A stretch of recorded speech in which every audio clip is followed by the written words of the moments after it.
Welcome to the Compassionate Living Festival panel discussion. Up next, I'm pleased to introduce the moderator for our panel discussion, Seyka Rose. She also happens to be my daughter, and I could not be prouder. In 2020, she and her husband, Brian, who incidentally, due to their very busy life, only discovered that she was moderating this panel through Instagram. They made a 21-country vegan voyage, blogging and posting about their vegan adventures on Instagram and Facebook. She also ran a small business, coaching restaurants to increase their vegan offerings and make them visible to patrons using only the ingredients they already had on hand. About 9 years ago, she strategically nudged me to make the switch from vegetarian to vegan by sending me photos and videos of baby and mama cows crying for each other. And that did it for me. That was the end. I never looked back. So vegan for over 10 years now, Seyka is now the mother of 2 lively boys. She's a triathlete, and she's CEO of her own aerospace and clean tech recruiting company, Ad Astra. Today, she continues to spread the vegan message compassionately among her friends, family, and circles of influence. And with great pleasure, I'd like to turn it over to Seyka Rose.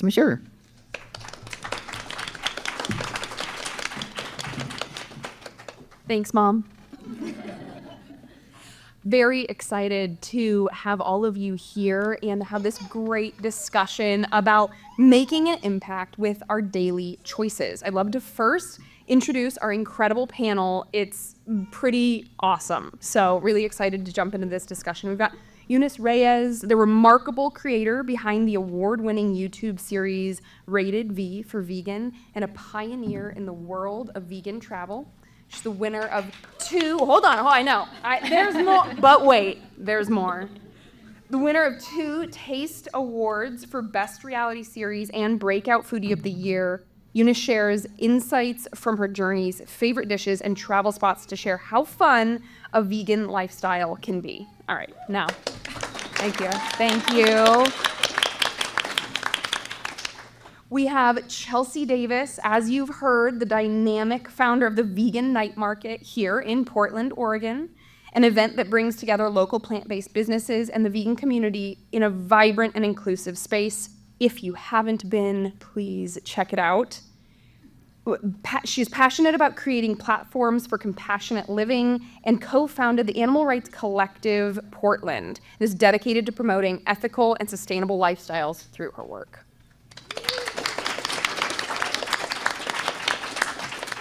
Next, you can't miss Heather Zeitzwolf. For those listening only, you're missing out on a beautiful rainbow burst of color, and she's even more impressive once you get her talking.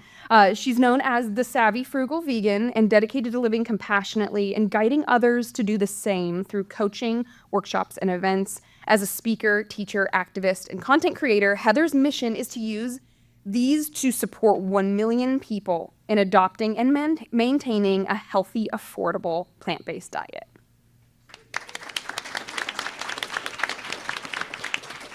And last but not least, Dr. Julie Zinastori has been vegan for 24 years and first turned to vegetarianism 28 years ago after reading Diet for a Small Planet.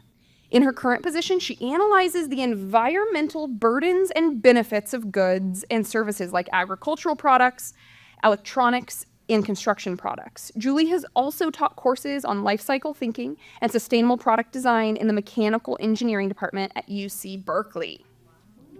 Yeah.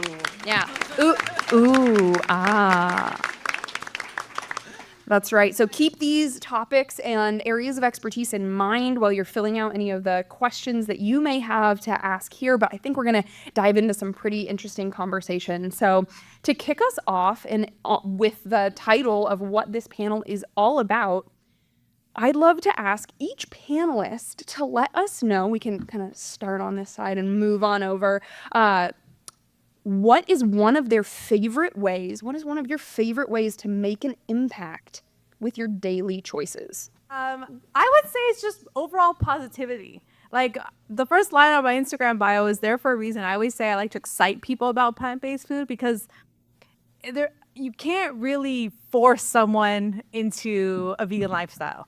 They fall into it a lot of times because they've had a lot of positive experiences. So I always say that my goal is not to convert people, but it's just to give them a lot of positive experiences, which is usually just to look how amazing this vegan pizza is, right? And then most non-vegans, they kind of look at them like, you know what, I kind of want to try that vegan pizza now out of pure curiosity, right? They may not become vegan, but my thing is if they're curious enough and then want to try it, then I've done my job. And their own series of positive experiences will hopefully eventually get them to have a better just mindset or experience about what a vegan lifestyle is.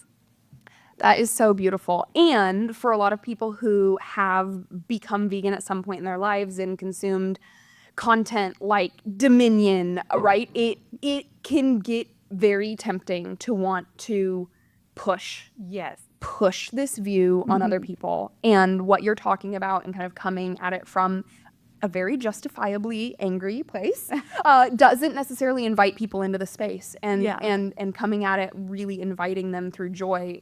Wow. Right, because I feel like those are very important things to know, and definitely it was a huge factor when I became vegan. I was like, oh my gosh, it's like you don't know what you don't know, right? And once you have that information, you're kind of like, you can't not see it, right? But I also don't want to come at it as like, I don't want to guilt trip people either. Like at the end of the day, people don't do things because they feel guilty. They do things out of love. So the more they find a more loving, lifestyle and impact and experiences, they'll naturally just want to change their lifestyle, I think. Beautifully said. Yeah. Beautifully said. Chelsea? Kind of similar, be kind, lead by example. That's something Kathy is here. And when we were doing the Master Veg program 10 plus years ago, we had a speaker and she just kept repeating that, be kind and lead by example. And that always really stuck with me. And for me, as somebody who's an event organizer and community organizer, it's really about creating open spaces that people that are curious can come and they don't feel threatened at all, and they feel like, oh yeah, well, what's this vegan thing? Or maybe, if I'm a full-time activist as well. And so I always try to create events that are very open and welcoming to people, no matter where they're at on the spectrum for their activism or with their veganism. So if they want to come and just quietly hold a sign, or if they want to get out in the public and do, one-to-one outreach. Same with events. We do a lot of socials because that's kind of like a great icebreaker for people. They can come meet people before they come to a bigger event or do like a bigger activist event. And also, like, of course, social media, but for people that maybe are a little intimidated by creating content, just like wearing a vegan t-shirt is a great way to start a conversation. My husband is a poker player and he often wears vegan shirts, and he's able to start a lot of conversations with people that way. That's so cool. Very, very cool. Yeah, kindness and joy. We're off to a really warm, bubbly start. I love it. We're fun.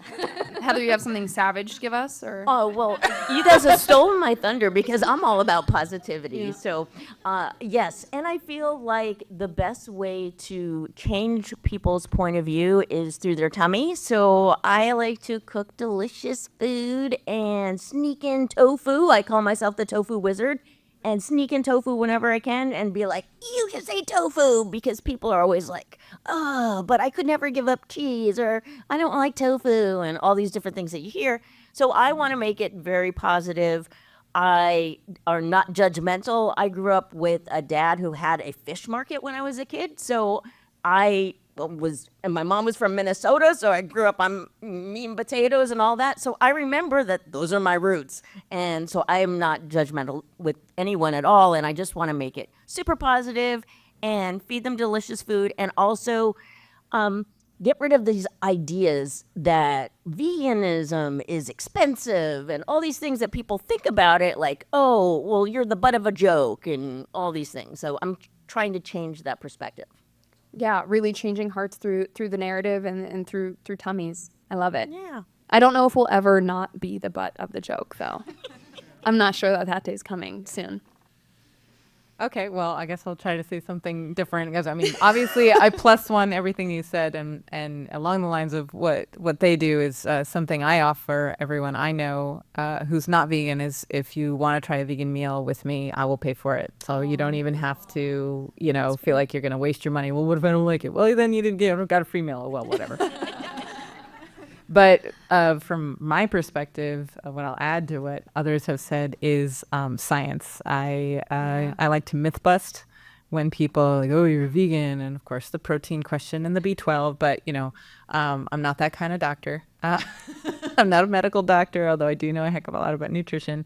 But when it comes to sustainability science or about, whether or not animals feel pain, I'm like, all right, well, let's think about this scientifically. And I've got a lot of logic, I've got a lot of science in my brain, and most people can't argue with me. I know more than they do. So yeah, I bring the science. Yeah, bring in the science, being able to have those logical conversations where sometimes people get really caught up with emotions and don't take a logical approach when you're really able to go, let's get down to the facts. That's very, very cool. Very cool. One that I'll add to the mix that also I noticed all of yours, it's not involving, I guess, cooking for people or taking them out to eat does involve some expenditure of money, but a lot of these things they're not high, dollar cost things that we're doing in order to make an impact with our daily choices.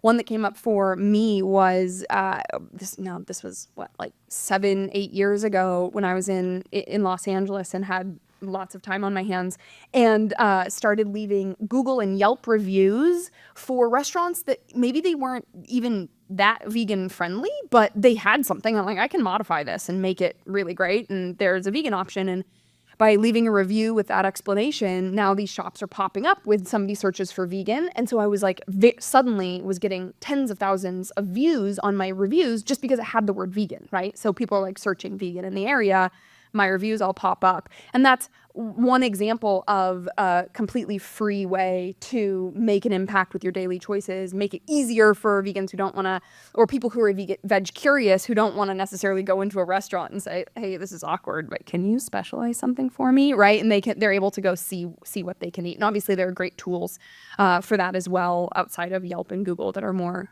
vegan specific or veg specific, but that's another one in the bucket. So taking this in a completely different direction now, Eunice, are there any places that you have traveled that you have felt intimidated to travel vegan? So one of the examples that I can think of, so I'll give you some context. So in 2017, I think it was, I went on a trip with my cousin and my dad to Spain. I wasn't even vegetarian then. I think later that year is when I had become vegetarian or plant-based, right? So I ate everything. We went to Spain and we were just walking around, whatever, everything looked cute. I stumbled upon a vegan restaurant. And don't get me wrong, I wasn't vegetarian, but I enjoyed vegan and vegetarian food, so I still ate a lot of it in my diet. But I remember joking to my cousin, I looked at her, I was like, man, it would suck to be vegan here. Like, this is like the one restaurant we've seen, and I'm sure the food's not even that good. Fast forward to 2019, I ended up living in Valencia, Spain. Wow.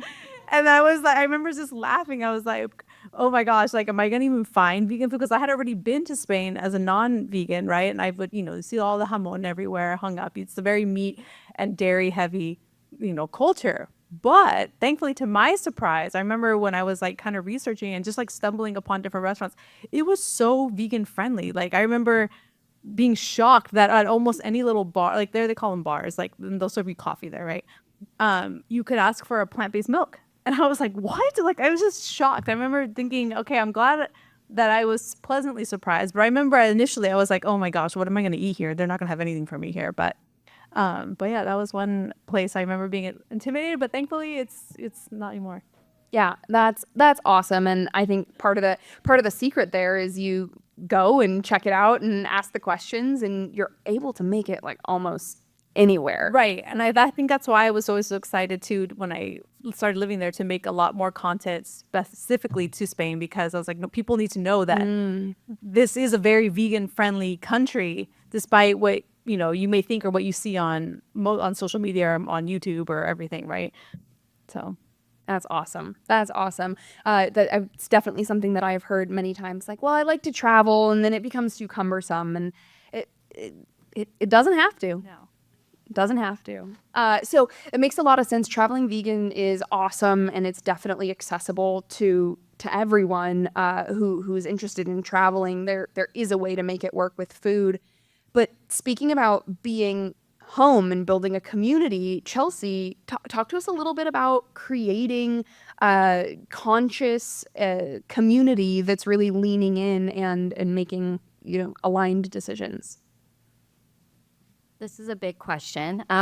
So I'll just give a little bit of background. So I got my start in the vegan world with Northwest Veg, and I went to my first Veg Fest. I moved here in 2007 and went to a Veg Fest a couple years after that, and I just went like, these are my people, and I want to do this one day. And so I really immersed myself, and I learned all about what they were doing. I started volunteering for them. I got on their organizing committee, was hired.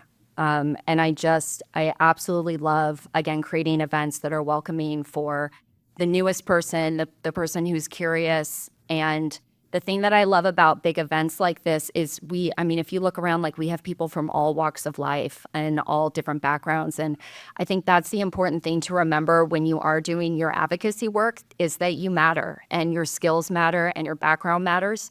And your unique story is going to touch somebody differently than another person could. So like, for example, I have my own story.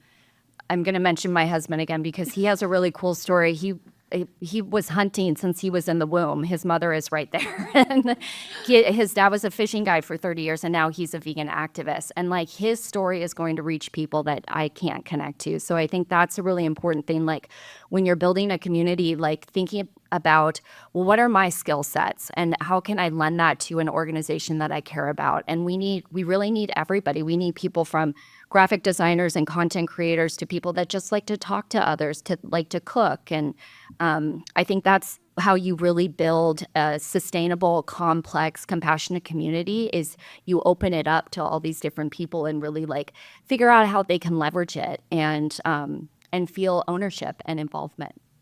That's awesome. And seeking out your events is clearly one answer to this question, but what advice do you give to newbies who are kind of, maybe on the fringe and looking in and going, this looks interesting. I think these might be my people, but how do I break in? What advice do you have for people like To that? just attend events, you mean? To attend events or to Yeah. kind of become part of the community? Yeah, just go to events and volunteer. Like that's the biggest thing. Like if you think, oh, I really want to create a farm sanctuary, go volunteer for a year. It's a lot harder than you think.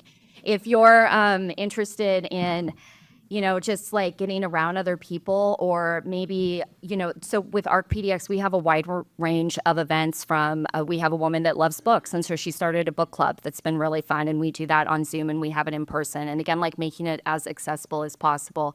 And, but I really recommend people just like attend events because that's the biggest way to support and to learn and to connect with others. Volunteering is huge and really vital. And again, thinking about like how you can leverage the skills that you have and then presenting that to whoever the organizer is or the small business that you really care about that you see that maybe they don't have the amount of people that are patronizing that you would want. Like, how can I help you? Can I write some reviews? Can I do this? Just really figuring out like things that don't take money. Like you were saying, like it's just a little bit of time and it makes such a huge impact. Yeah, that's really beautiful. Putting yourself out there a bit, taking things you're already passionate about or you already know that you can do and extending that to a member of the community who maybe could use some support. It's a great way to break in. And I'll add one more thing too, is a lot of people feel like they're a little nervous to go to an event by themselves. Go. Because there's usually the majority of people, not majority, but I'd say at least a third are new. Like we've had people that have just moved here and they're really nervous to come. It's a very welcoming, open community, and we love the newbies. Yeah. We love the baby vegans. Yeah. Like come. Yeah. And as everybody's touched on already, like we certainly love baby vegans, but also people who are veg curious, right? Like I think that, and we'll get into this a little bit, but vegans can get a bad rap for feeling intense or pushy or angry vegans, right? But I think that is a small subsection and not really the community at large. Yeah. And like, so with the vegan night market, our largest one was 4,000 people. And I would say probably at least half of those were not vegan. Yeah. It's just, again, about creating a space where people feel, welcomed. Yeah. Yeah. That's so beautiful. And Heather, on the same kind of line, we've talked in the past. I know that being a happy vegan is really important to you. Talk to us a little bit about that. Where does that come from? Why is that so important? Well, to me, positivity is key, because if we are angry, people are just going to be like, ugh. And it's almost like we are representatives of the brand. Yeah. The vegan brand. Right. So if we are negative, and we have to be inviting, just like a brand would be. And I would love to add something about the travel thing. Yeah. So when I travel, I don't want to be the angry vegan that's like looking around and hangry and like, what can I eat? Because it will happen if you travel. So just be prepared when you travel.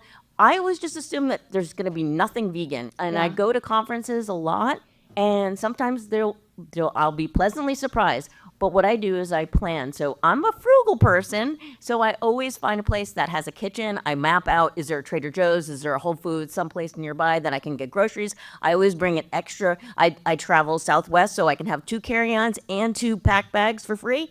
And I load it up with, I've got a blender that just works with like a USB charger. And I bring my vegan awesome. protein, and I buy bananas. And then I can put fruit in my suitcase and soy milk. And I just went to Croatia for a month, and I was going to load up my bag with food. And my sister was like, I think they're going to have soy milk. And when I first got there, none of the cafes had soy milk. And I was like, oh my God, I could have put soy milk in my suitcase. But I was pleasantly surprised that Croatia was super vegan friendly. And we even had a layover in Frankfurt, and went into Frankfurt. I saw a vegan protest, and I had a delicious vegan cheesecake there as well. So traveling in Europe is actually really vegan friendly. I go to Mexico a lot, very vegan friendly. But I always just prepare to like that there's going to be nothing, because if like sometimes they'll get gluten-free and vegan confused. Oh, yeah. And that's always something that like I was just at a conference the other day, and I got my box, and it said vegan, gluten-free, and I looked at, they had a cookie and it was gluten-free, but it was not vegan. And so there's a lot of people have confusion around that. So it's just being like, okay, they don't know, don't be like, when you get hangry, it can be hard. So just I always bring something with me. Just assume that they're not going to have anything. Yeah, we got to pause here and go down this rabbit trail for just a second, because I think we probably have some other fun travel hacks along these same lines. So I just want anybody to get to speak up about that. One of my favorites is I have sanitized and then used an iron in a hotel room to toast some bread that I brought from home, so I could make a peanut butter, some avocado toast. I did sanitize it first, so it's not as gross as it sounds, but it worked really well. Making some air fried tofu cubes that you can pack in your luggage, so you're gonna have some protein wherever you go. We have any other fun travel hacks for making sure you're not hangry when you arrive? But I want to iron my bread now. Please send me a picture when you do. I'll return the favor. Yeah. I've actually taught classes on this, so I'll give a couple real quick. So you can freeze food, and then that can act as your ice pack. You can also get if it's under 3 ounces, you can use an ice pack and bring that. So I do that a lot. I always travel with my own cutting board, knife, and vegetable wash.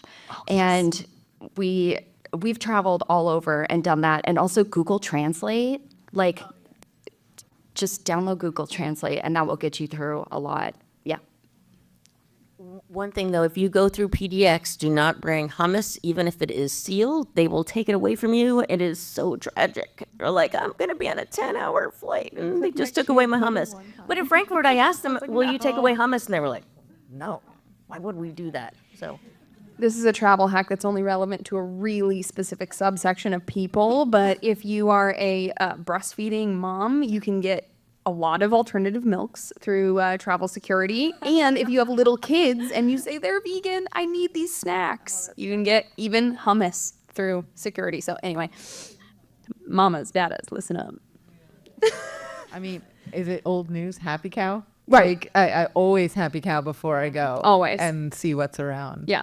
So yeah, and of course I pack lots of snacks, but I less focus on protein these days, because I feel like even with that stuff, like it's possible to have too much actually. So I focus more on just something that will make me happy. Yeah. Right. when I'm hangry. Yeah. Yeah, that's right. So, switching gears a little bit to sustainability, I would love to understand what is more important to sustainability, the packaging or the food in the packaging, and why? So this is a common myth that I like to bust. I mean, we could do a little test, but I just told you it's a myth to bust. Who thinks it's the packaging? No, it's come on, honest. Before I said that. Yeah, what was your answer before? Come on. And who thinks it's the food in the packaging? Okay. Now, what if I say it's vegan food? Is it still the food in the packaging, or is it the packaging? Packaging. Packaging. Food. Who says food? Food always wins. Okay, here's why. Here's why. One of the largest, I mean, especially if you're talking greenhouse gas emissions, one of the largest sources of greenhouse gas emissions on the planet is wasted food, food waste, food that does not get eaten. And while plastic has lots of bad things about it, I understand that, trust me. It's important not to waste food. And there are many aspects about plastics. If you're familiar at all with food packaging, if you are yourselves a food manufacturer or you make small amounts of goods or something like that to sell, it has qualities about vapor barrier, keeping moisture out or keeping moisture in, being flexible, being durable, expanding the shelf life of the food, all makes the food not only last longer, but taste properly when you get it. And, us in the vegan community, we don't want that awesome vegan cheese that we wanted to share with someone at a conference that we packed in our bag with next to a frozen pack of vegetables or something, right? We don't want it to show up tasting not right. Right? There's no point in trying to, share all this amazing food if it gets to the person and it doesn't taste good. Right. Then they won't like it. Then they'll think that's because it's vegan, but it might be because you're trying to use this compostable packaging that didn't have the right, air sealing qualities. And punchline, isn't compostable anyway. That's another myth I'll bust for you right there. Yeah. Okay. Most municipalities in the United States don't compost at all.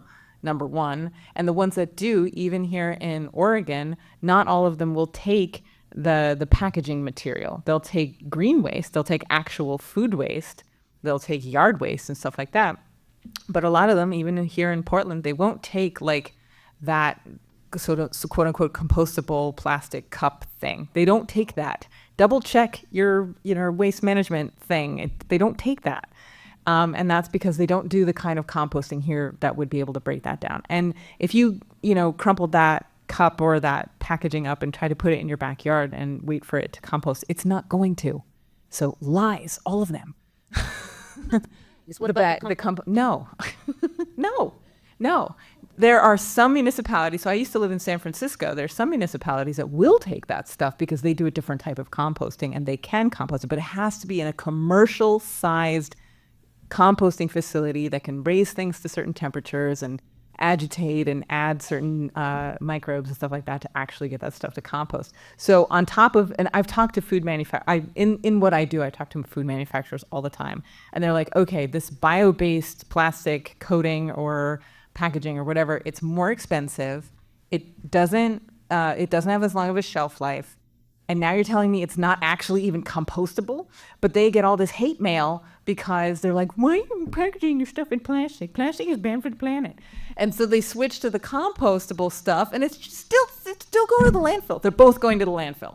They are both going to the landfill. Okay? Breaking hearts out here. Lies. It makes me mad that people don't know. They think they're doing the right thing, and I understand it's really hard. I get that. It's really, really hard. I know. Trust me.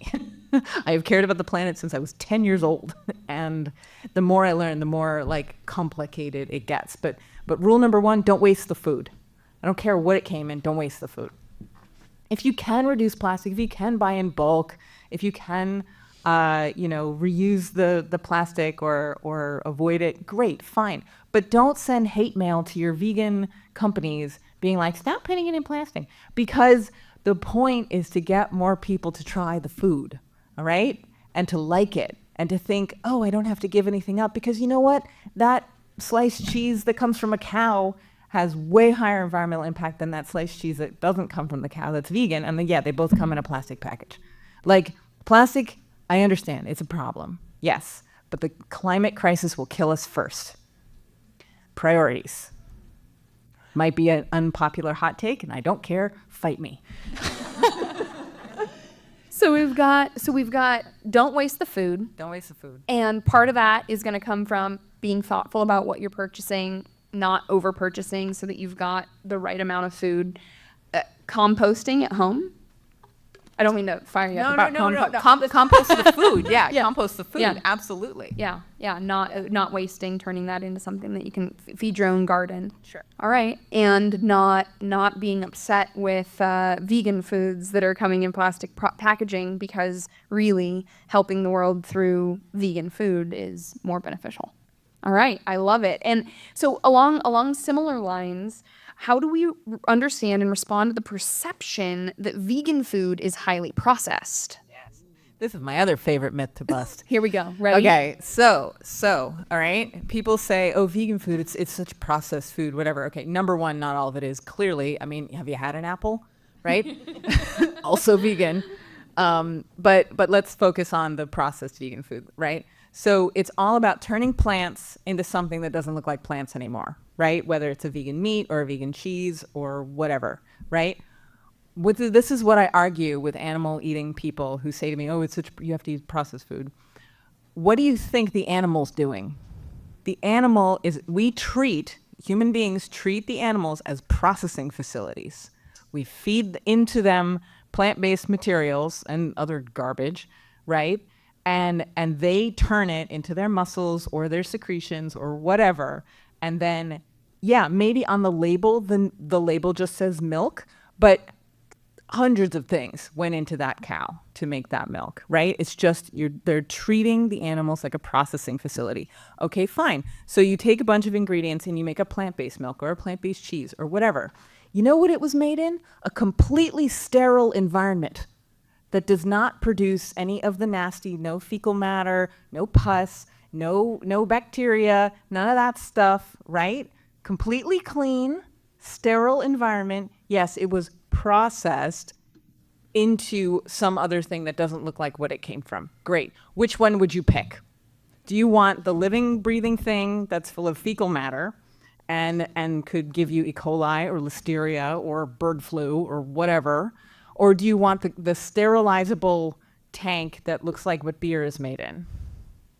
I pick the sterilizable one, okay? I pick the sterilizable one every time. I don't care what it is. Okay, so if you want to call it processed, the first thing I turn around and ask that person is define processed for me. What do you mean processed? Well, I mean like it took stuff and it's like, hydrogenated oils and blah, blah, blah. Fine, whatever. As a vegan, I don't have to eat any of that stuff. I'm just offering it to you because you say you can't live without cheese. So here's some cheese, right? I was vegan before there was butter. I lived without that stuff for forever and it was fine. So that's one thing. And then there's this study, if I have another minute, there's this study that came out recently that was talking about how bad processed food is for you. And yeah, it is. You're right.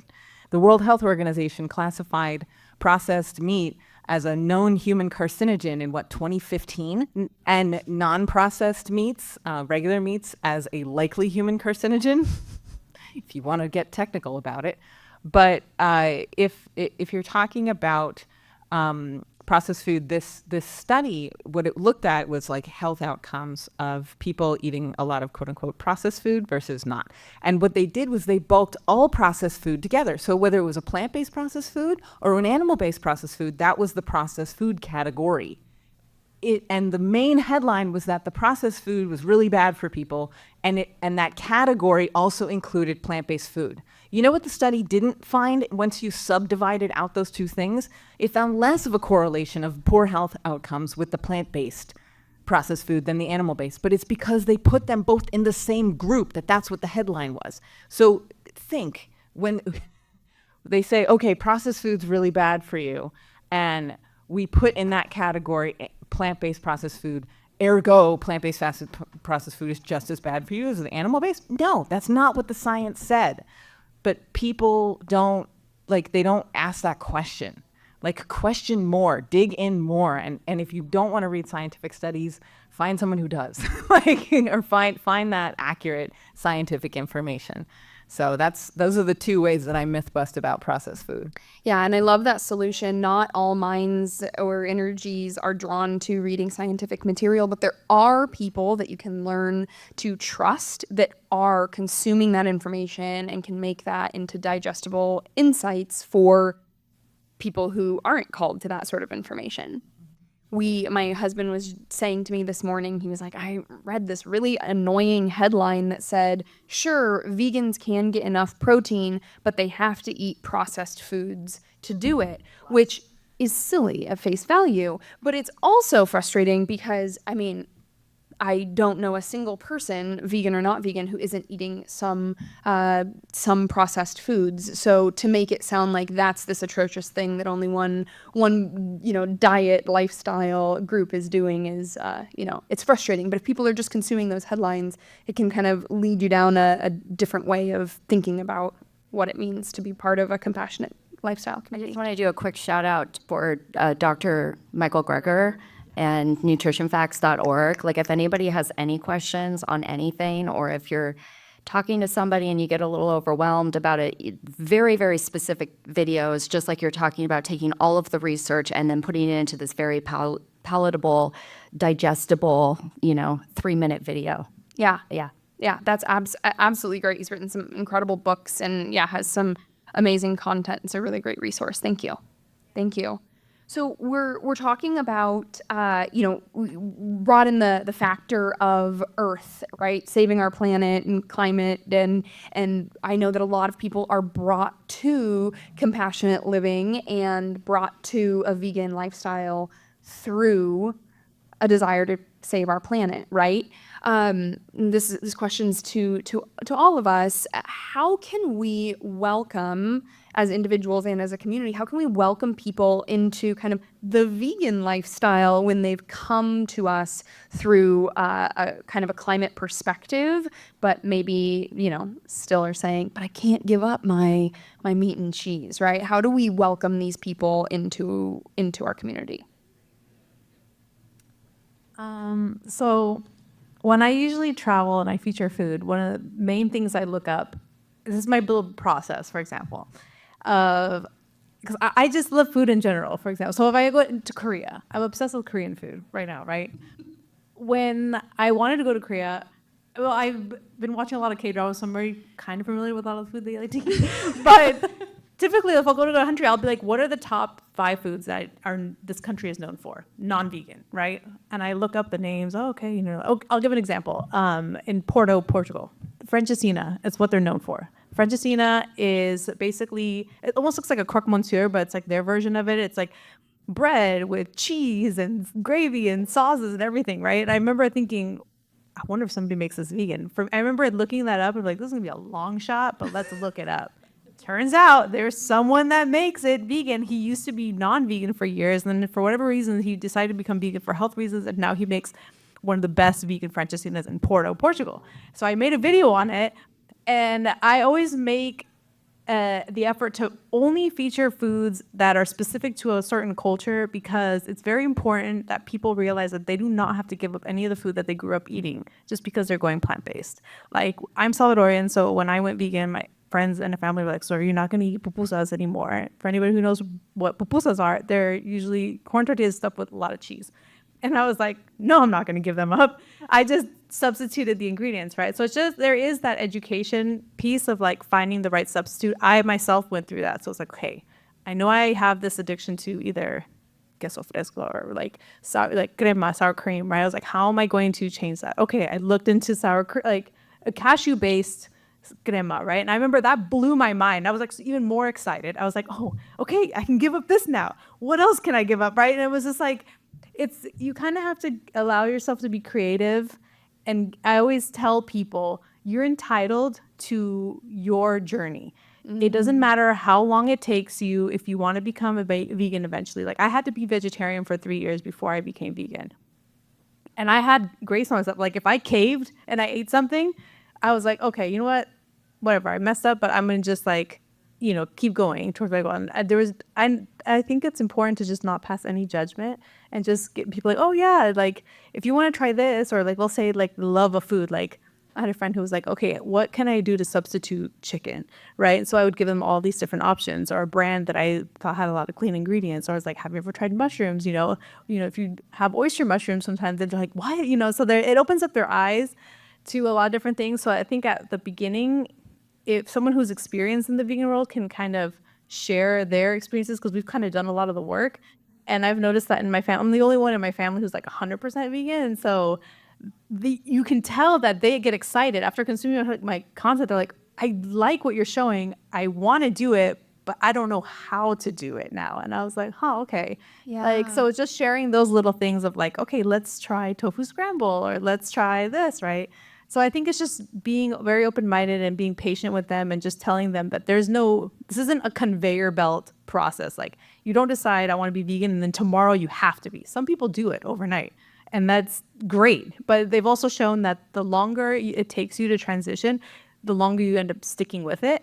So I think that's it. Just being encouraging, kind of just being their little partner, like cheerleader on the sidelines, and helping them with whatever they need, I think is the best way. Yeah, welcoming people through Yeah. delicious meals. And that's part of what's so incredible about your content, right? Is it gives people an opportunity to dip a toe in, right? Through consuming it, through media first, and then to go, okay, this is really exciting. I want to try it myself. Yeah, it's really, really beautiful. I went after I went vegan. I went to a 4th of July party that was like a block party, and there was a lot of people that were environmentally, friendly. They were smart about the environment, and so I thought, oh, I'll bring my vegan leaflets and hand them out. And so people are eating hamburgers and stuff, and it's like they did not want to look at my vegan leaflet. So timing is everything. And I invited a lot of those same people to I call it Thanksgiving. And Thanksgiving used to be one of my favorite holidays because I love the gravy and the mashed potatoes and the stuffing and all that. And so I just take all the things that I loved and I just veganize it. And people are always telling me like, oh, your vegan holiday roast. Like, how did you make that? Yeah. And again, it's that wizardry of tofu and seitan and things that all together and spices. And, it's finding that flavor profile that people are familiar with, that mushrooms and lentils and all these things can emulate. And it's interesting, like I love mushrooms. So like king trumpet mushrooms are like one of my favorites, and oyster mushrooms, like you cut them up and you cook them in a certain way, and it's like the texture is reminiscent of meat and stuff. I haven't eaten meat in like 17 or 18 years, something like that. But your brain kind of remembers like, oh, this texture seems right. So I always just think about like, okay, what did I like as a kid? Like I remember, this seems so stupid. So before I went vegan, I did not cook. And I knew nothing about cooking. I hated being in the kitchen. My mom was always trying to get me to cook. I was like, well, whatever. And so everything came out of a box, a bag, you put in the microwave or whatever. So one of the things I did really like as a kid was chicken a la king. It sounded so like, and it came in a boiling bag. This is probably like the 70s or 80s.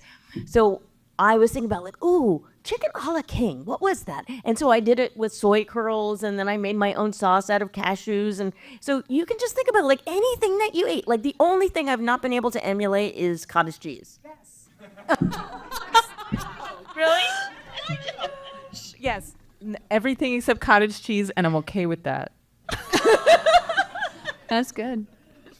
So I have one too. So every year at the company that I work at, we participate in something called the Eco Challenge around Earth Day. It's the whole month of Earth Month in April.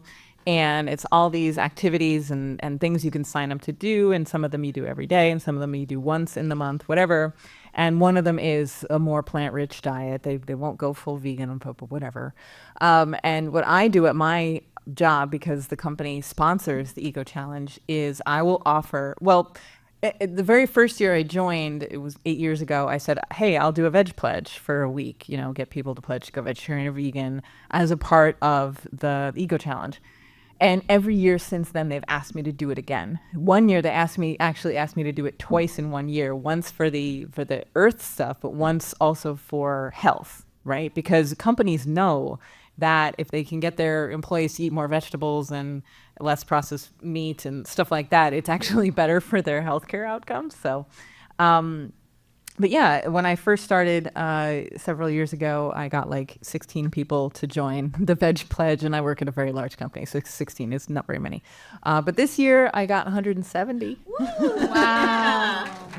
people to pledge to go vegetarian or vegan for a week. And what I do to support them, now they're all over the country, so it's not like they're all in one office where I can just like have a potluck, but some of them are in the same office. But what I do is before the week, I provide them with some shopping lists and some ideas of what to buy and what to make. And then every morning I send them an email with different themes. And one of them is the environmental impacts, like going vegetarian or vegan for this week, you're going to reduce your water impact by this and your carbon impact by this and your other air emissions by this and land and et cetera. And I give a talk about it virtually, for everyone who wants to tune in. And then other days are recipe days. The swaps day is like everyone's favorite. So I go through systematically like every single thing, like whether it's creamer or cheeses or turkey slices or what to serve at Thanksgiving or bacon or ham or what. I just go through a huge list of stuff with links to either here's some items to try, or if you want to make it yourself, here's some recipes or whatever. I share personal recipes, I share media, and I try to convince everyone or encourage everyone to have like a plant-based potluck at their house or something during that week. So like, my little bit of activism at work. Yeah, and I love the really clear call to action, right? Have a plant-based potluck. Is right? Like anybody can try that. Yeah. Yeah. Very, very cool. Anything you want to add? Yeah. So I've been an activist for a long time. I've been a community organizer for a very long time. And what I'm really excited about is all of the policy work that is currently happening. There's a lot of push for default veg, which if people aren't aware, it's basically like this idea that we've always talked about when it comes to, having more fruits and vegetables available, but making the easy choice or the healthy choice the easy choice. And we can do that with plant-based products. And so, this year they're still working on the USDA guidelines, which they're still making it so kids have to drink, not even a choice, they have to drink cow's milk without a medical note. And you can go into like how this is classist and racist. And it's just really the most horrific thing that they're still forcing children to do that. And because you think about like the single mom who's got 3 jobs, she's not going to have the time or the money with our healthcare to take her kid to go get a note for them to not have cow's milk. So working on things like that, that's something that anybody can do. You can contact the groups that are working on that. You can fund them. They need money and they need support and they need people to be signing petitions. Actually, down at the ARC PDX table, we have a petition that you can just do a QR code scan for that. And also just like, citywide stuff. We're actually doing with ARC PDX, we're doing a potluck in the park with majority of our pro-animal candidates. I'm sure most people listening to this live in Portland, and it's actually I know there's a lot of political stuff going on that's really scary, but that's the really time to focus on local.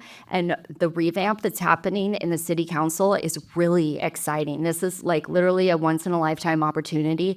We're going to be electing 12 new officials that are going to have just as much pull, if not more, than the mayor. There's going to be a city manager. And I, for one, who, again, I've been an activist for a long time, and it can get a little daunting, but it's been really inspiring to talk to all these people from different backgrounds. And I think we're up to like 19 candidates that we have endorsed as pro-animal. So like thinking about that, and this is with animal issues, but also with houseless issues, making sure that people that are houseless, that they can bring their companion animal in with them, or people that are experience domestic violence can take their animal to the shelter, or working on, going back to the environmental thing, like really thinking about the verbiage. And the new way of talking about that is climate-friendly foods. So it's not talking about like something that you're, taking away, or like you have to go vegan or plant-based. It's like this is something that is climate-friendly. And in doing this, if the city council were, West Hollywood, for example, they just passed an ordinance where all of the food for the city council, so any events that the city council is doing has to be climate friendly, meaning it's all vegan. And think about the power if we did that in Portland, and Portland is like, cities really look at us. Like, so all to say, get involved in local politics, get involved in your federal bills, your state bills. Like there's a lot of impact that can be made that way. Yeah, that's awesome. Very, very cool. Thank you. Thank you, Chelsea. People in the audience, go down, check out the tables, sign some petitions today. People who are listening, come on in, come to Norse Hall and come check it out. You will be able to see that and really make an impact here locally. Really cool stuff. I'll add one last one. Heather, you said it was all about timing, and my husband and I were on a safari in 2018, and you're in this like Jeep, and there was another couple in the Jeep with us, and we're driving down this bumpy road, and we're like, hey, what are you guys up to? Why are you here? And they're like, well, the guy goes, well, I'm celebrating. I just finished my PhD dissertation. We were like, oh, how exciting. What was it on? He goes, well, I'm into like studying environmental science, and my PhD was about like how, I forget the exact verbiage, but it was about how vegan diet and environmentalism work together. And I was like, what? Wow, this is incredibly relevant to me. What were your findings? And he kind of chuckled and was like, I essentially found out that you can't call yourself an environmentalist and not be vegan. And I was like, amazing, you guys are vegan too? And he was like, no. And then it just got very awkward. And the rest of the ride, he like kind of didn't want to talk. And we were like, we're vegan, it's great. Like, it was really hard to find a safari that would serve vegan people. And he was like, and he felt a little shut down, right? I think that was a confronting experience for him. And so when you talk about it's all about timing, you can literally have somebody who has dedicated their time and life and education to this, and they're not ready, right? So and I think this echoes a lot of what we've been talking about, having the joy, welcoming people in through food, providing them with the logic that they need to be able to see a different way, right? All of that is going to help welcome people into our community. So very, very cool. I've got a few questions here. One of them, I want to start with when you recycle plastic, or when you're going to purchase an item, and you look at either recycled plastic versus virgin material making new stuff, which has a more substantial carbon footprint? I think this question's for me. That's for you. So I mentioned what I do for a living is called life cycle assessment. I wish that more public media sources would talk about that when they talk about things like carbon footprints. But essentially what I look at is the environmental impacts, including greenhouse gas emissions of production, transportation, use phase, end of life, recycling and all this kind of thing. And so when it comes to a piece of clothing, or like a textile or a handbag or something like that, why don't we do this again? Show of hands. So if your choices are raw materials, the transportation, or the production, like actually putting the thing together, which of those three phases do you think has the highest impacts, regardless of what the thing is made of? Is it the raw materials, is it the transportation, or is it the production? So raise your hand for raw materials. Okay, raise your hand for transportation. Raise your hand for production. Okay, so a couple said raw materials, a lot said transportation. This is for the people on the radio, and a substantial amount said production. And number one, I'm going to tell you, it's almost never the transportation. Wow. Everyone always thinks it's the transportation. And let me tell you, from a life cycle assessment perspective, unless you are flying heavy or refrigerated things all over the planet, it's never the transportation.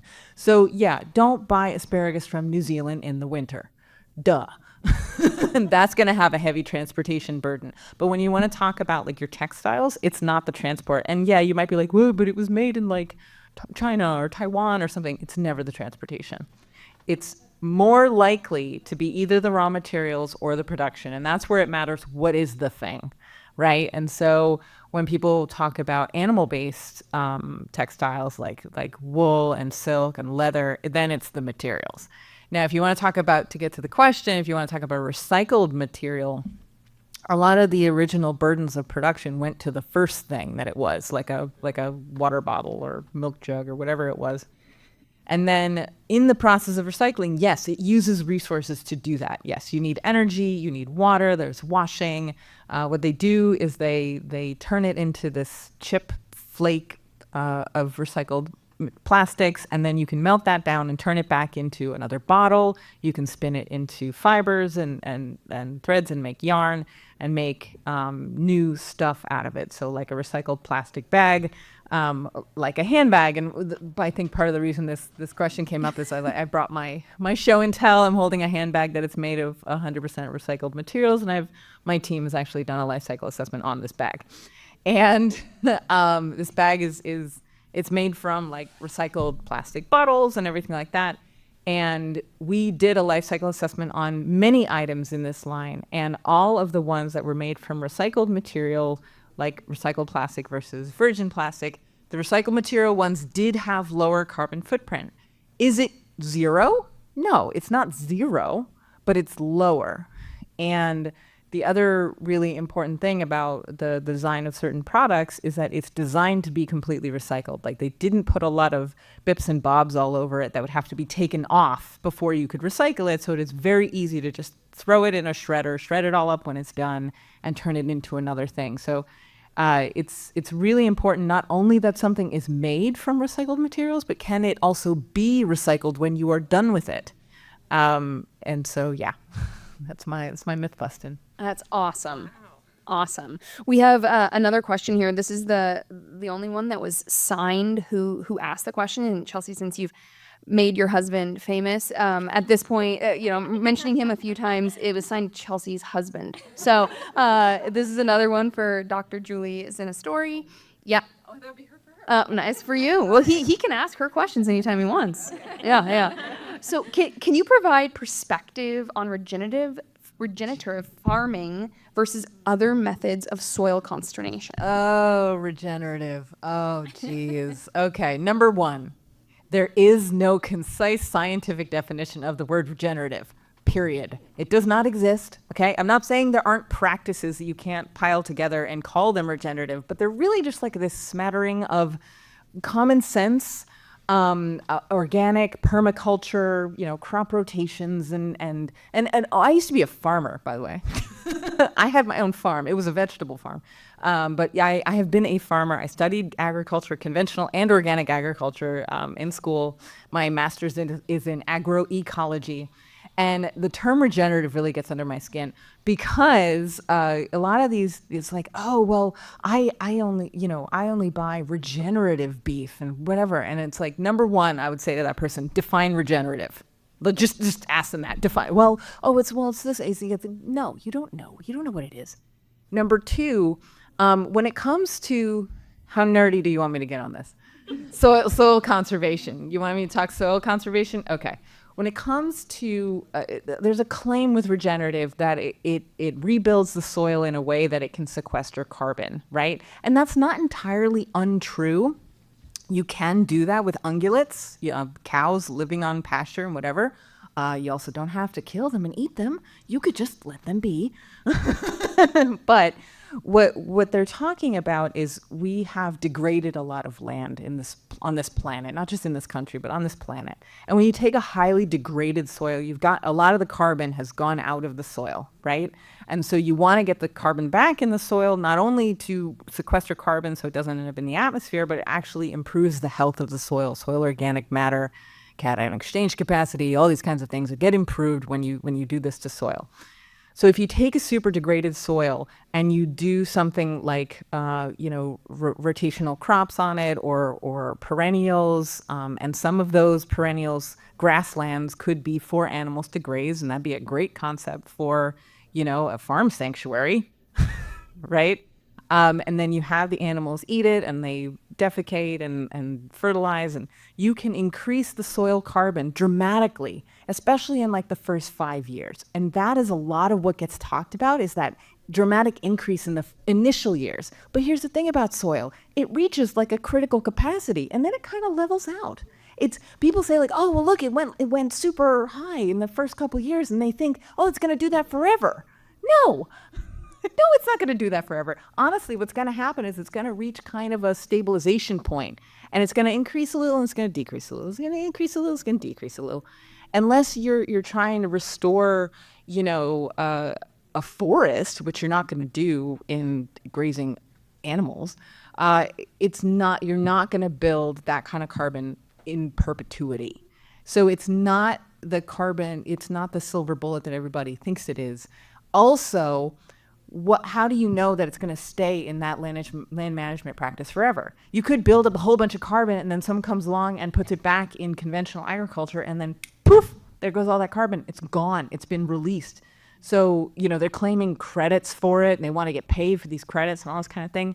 And you have to make sure that it stays that way if you're really going to say that you've taken carbon out of the atmosphere. I could talk about this forever. We should all get dinner sometime. and I will just nerd out on you, but I hope that sort of answers your question. But question number one, when someone says that to you, is ask them right back to define regenerative. Can I add a little to that? So, and I feel like this is really a huge thing to talk about because this is such a buzzword that's going on in the Farm Bill right now. And really what we need to be doing is, for those who don't know, so the Farm Bill it's this massive bill that's only done every 5 years, and it includes food stamps, but it also includes the insurance and the subsidies that farmers get. And only 4% of the insurance and subsidies that go to farmers goes to fruits and vegetables. The rest is going to animal agriculture, which we are paying for with our tax dollars.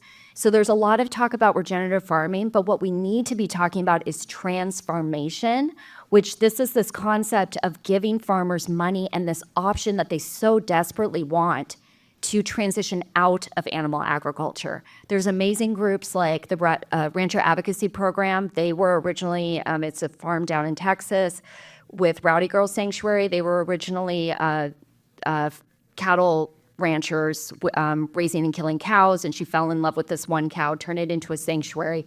And now what she does is she focuses her time on helping others do the same. So she has helped people that have worked for foster farms and, raised and killed hundreds and thousands of chickens a year. And now they're growing mushrooms and they're making more money and they're happier.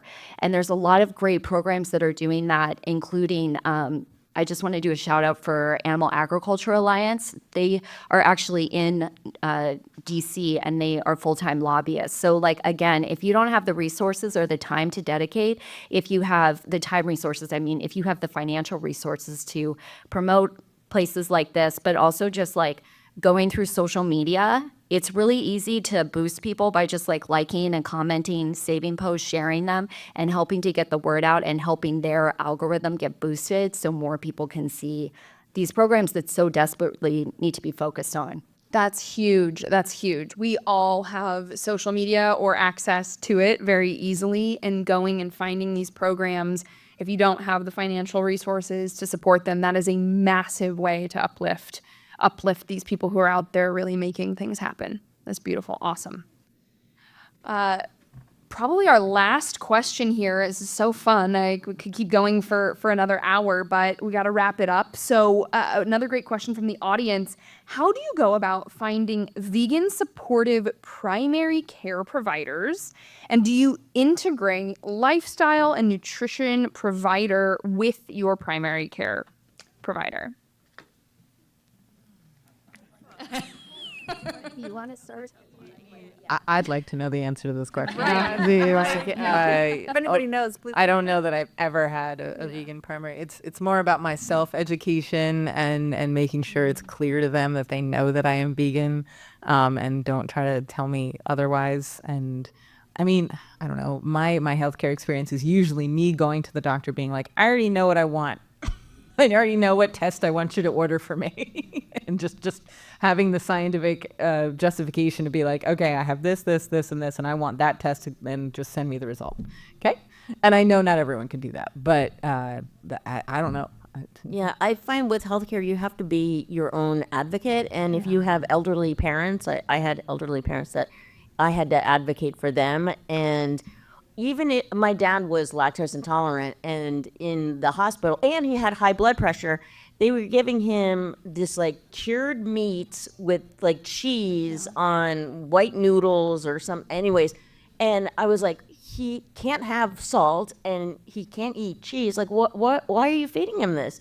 And so with my doctor, he's not vegan, but I always say I'm vegan, blah blah blah. There's certain blood tests they always want to give you, whatever. And so you just have to advocate for yourself. And my husband's dad, we gave him the China study. He was a doctor, and he came to us and said oh, I discovered this thing. I'm like, we gave that to you for Christmas, but then Probably better that way. Yeah, but then he became a vegan doctor and was one of those concierge kind of doctors. So you can find doctors that are vegan. It just might take a little while. Yeah.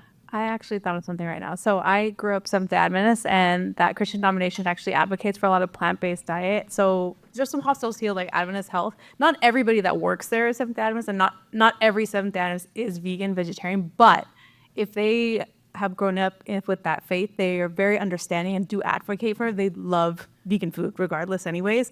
So they'll be more understanding, and they'll definitely work with you more, I feel like. And it's like Loma Linda is also a really well-known hospital. A lot of Adventists, a lot of vegans there too. So that's one thing you can search for too. You'll probably find more vegan doctors there, more likely, or at least understanding of it. I think it's important to remember that doctors are not given a lot, if any, nutrition education. So you really do have to come with this information, be an advocate for yourself, and really hold to what you know. And maybe you take the opportunity to educate them, because there are plant-based health conferences. Kathy and I used to work on the one with Northwest Veg, and she was a nurse and nurse manager, and she took that opportunity to really train people. So if you can find people that are in these management positions, or maybe have some sway in a hospital to get better food in there, to help them with a new contract. There's a lot that can be done with corporate contracts with food, more than schools and governmental. Again, going back to policy work, but really saying, hey, there's this plant-based conference coming up. You can get some, they have to do continuing education credits, bringing them a book that you think that it might be interesting, showing them about Dr. Greger. So you can take the opportunity to do a little healthcare, or go out of the country, because my husband and I, we actually started going to Mexico for healthcare, and it's been eye-opening. Wow. Yeah. That's awesome. Yeah. That's awesome. And yeah, working with your primary care provider and kind of being curious about your test results, right? And doing some kind of, some of the easier medical stuff that there is one thing, but if you're battling kind of an unknown issue, or you've got a chronic problem that's showing up and you're really needing to kind of dive in and go, what's at the heart of this issue, it becomes even more important to have an aligned medical professional, right? Or be able to advocate for yourself and go do the research, because it can get very convoluted and it can get scary. And if you've got a primary care physician that doesn't know very much about nutrition and may very quickly just kind of assign a solution that you're not willing to take, it's really great to have an aligned provider. And there's a lot of misinformation on the internet too. So, I mean, as far as whenever there's some kind of research, you always have to follow the money. Like, who did the research? And and then there's so much misinformation. I saw Miley Cyrus, who was she went vegan or whatever, and now she's like, oh, I gave that up because I had to have fish and blah blah blah. And so a lot of people don't actually read. They don't go beyond that. They're just that just becomes a soundbite that they lob onto and then regurgitate that. Yeah. So follow the money and do your own research. Yeah. And question, I had a doctor once tell me that I wasn't getting better because I wasn't eating animal protein. He was like, I had a patient and she ate chicken 3 times a day. You should do that. And I said, well, why? What was the nutrient that she was trying to get? And he goes, well, I don't know. I'm like, exactly. So don't talk to people about nutrition when you don't. I mean, I could keep going on that. Yeah. Well, thank you very much for this awesome panel. We'll wrap it up now. Thank you all for listening. Those on the radio, thanks for being here.